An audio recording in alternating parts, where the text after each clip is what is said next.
videos about the RESP.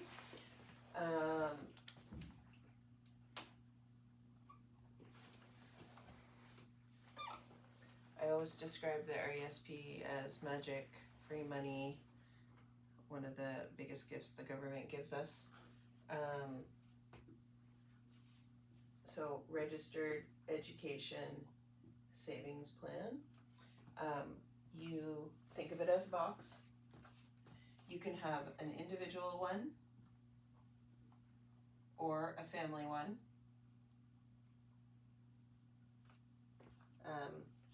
I always did the family ones because to me the benefit was the child that needed the money could use it. Whoever needed the money more could use it. And I always give the example of my son's in engineering, my daughter's in an arts program. The tuition is different. He's going to get more than she is. I see it that way. Other people see it that each child should have their own individual RESP, and then you know exactly what you contributed and it's even between the two. There's no right or wrong choice. I personally go with the family one because I want the child that needs it to use it the most, but other people like the individual. Generally, when I give the option, people go with the family. I think we have a few that have individual, but for the most part, I have to say that I started that recommendation before I had children in university and saw other clients take their kids' money out, and I can see that there might be some trouble trying to keep it even if you are trying to keep it even.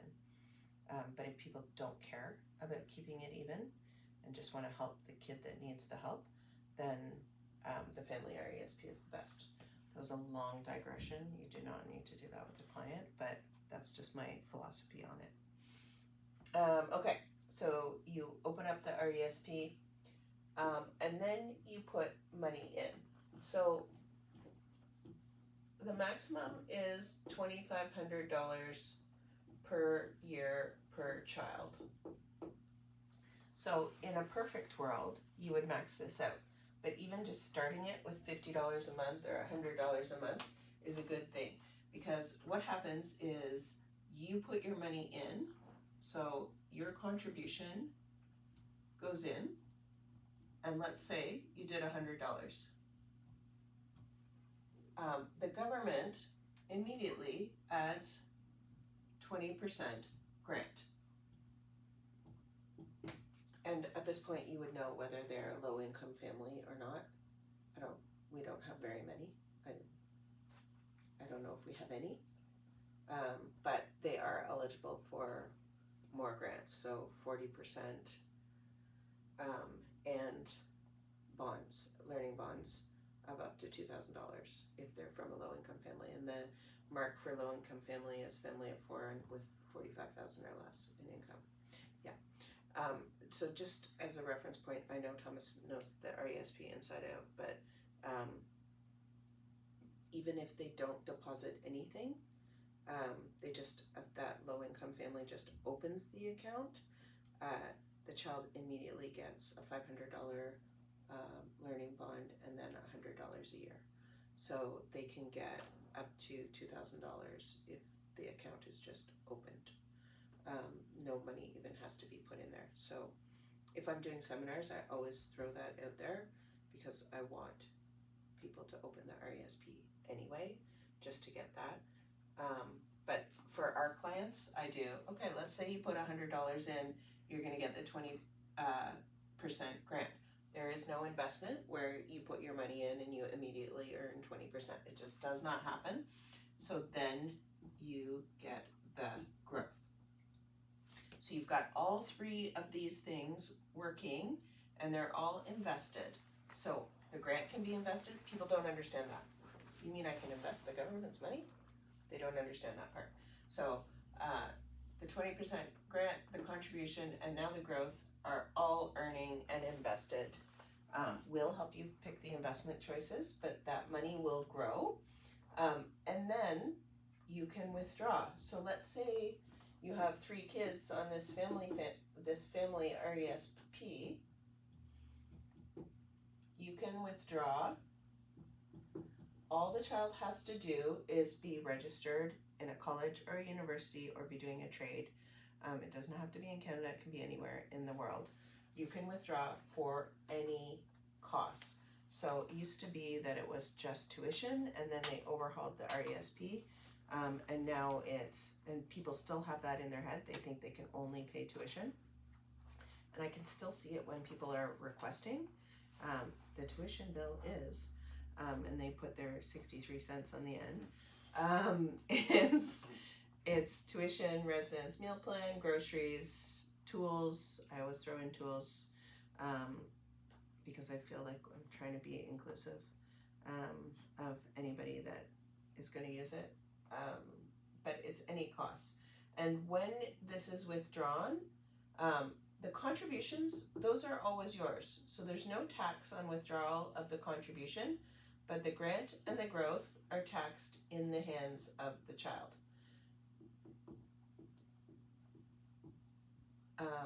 And I'll say to the parents, you're usually talking to the parents, so it's sometimes the grandparents.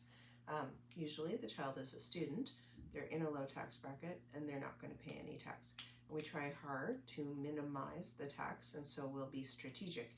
If they're doing a co-op work term, it's not the right time to pull money out where they're going to pay tax.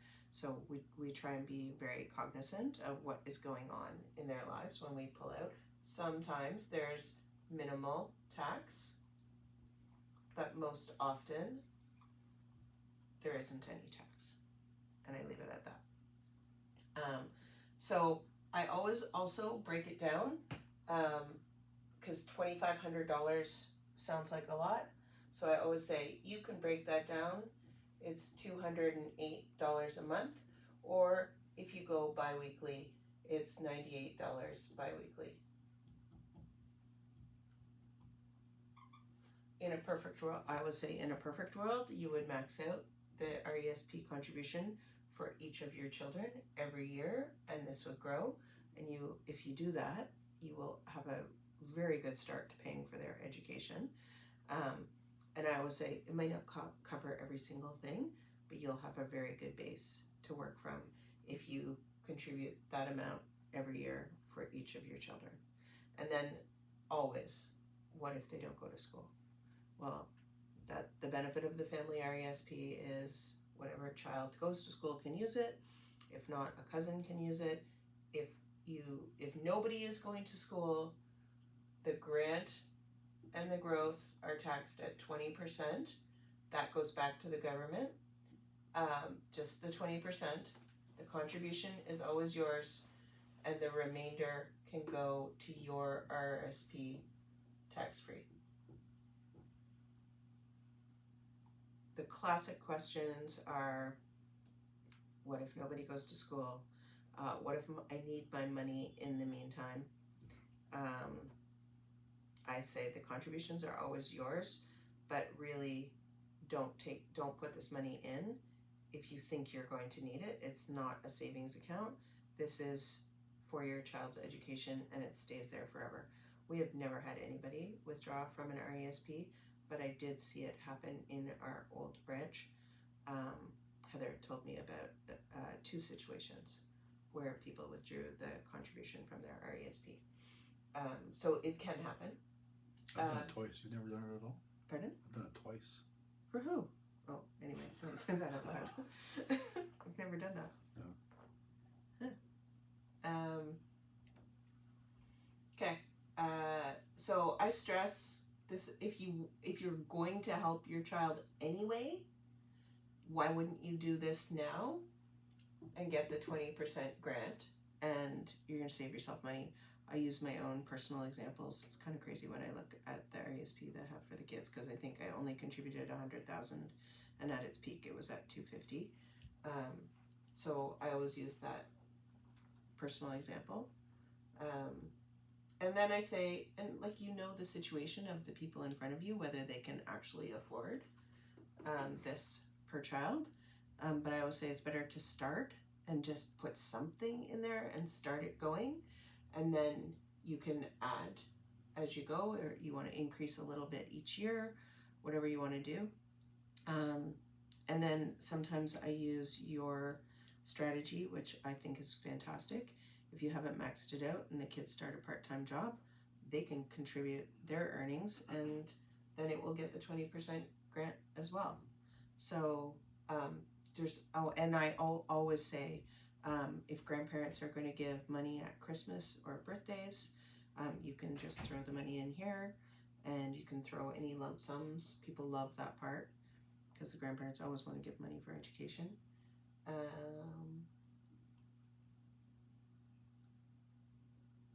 Yeah, the questions are generally around what is it going to cover, and the answer is anything. And then whether it's going to, like, if they go to somewhere outside of Canada where they do a trade, whether that is covered, that's a frequent question. And then what if nobody goes to school? There's not very many people that don't want to save for their kids' education, so it's an easy sell. And 20% grant. Questions? Any objections to this that you run into frequently? No. Okay. Nobody has objected. I don't think there's anybody with kids that hasn't done this. Even if some people are doing like $25 a month or $50 a month. But to me, this one's an easy sell because the government is giving you the free money. Where RSP, I feel like people have a lot of baggage around the RSP. It's much more of I just let people I educate and let them make up their own mind. But people have a lot of baggage around the RSP. TFSA, easy sell as well. I had one this year. The kid's disabled. The grandparents are topping up an RSP for him. Mm-hmm. The parents said, like, why are they doing that? They should be putting it to his RDSP. Mm-hmm. I said, well, if he doesn't end up doing anything, you can still roll it over into the RDSP anyway. Oh, can you do that? Yeah. Oh, I didn't know that. I didn't know that. Yeah, I just learned it in January. That's very cool. That's excellent. Yeah. So you can do that. That applies to another family that we have where both children are autistic, and they were hesitant to contribute because they didn't think, but now the kids are doing pretty well, so they're now catching up. But it'd be good to know that could be rolled over. Okay. Good. We should have added the RDSP to the list. I didn't have it on the list.